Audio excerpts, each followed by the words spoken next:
Hello everyone and welcome back to a new video. In this video, I'm going to show you guys how to connect Google Forms to Google Sheets. So if you guys want to learn how to do it, just follow the steps that I'm going to show you. As you can see guys, I'm right now in Google Forms and this is how the homepage looks like. So right here, you're going to find the recent forms. You can click on any forms in this list if you want to modify it. Right here in the top, you're going to find start a new form. You can either start a blank form or you can choose from the templates right here. If you want to see more templates, just go to the top right corner and you're going to find template gallery. Go ahead and click on it and then the template list will be expanded.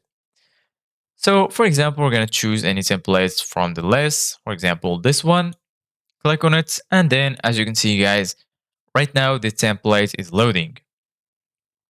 Once the template is loaded, this is how it will look like. So basically guys, once you're here in the form, if you want to link Google Sheets, just go right here to the top. You're going to find three sections: questions, responses, and settings. Go ahead and click on responses, and right here you're going to find link to Sheets. Go ahead and click on it. And then from here, you're going to find two options: create a new spreadsheet, and right here select existing spreadsheet. And from here, you can click on create.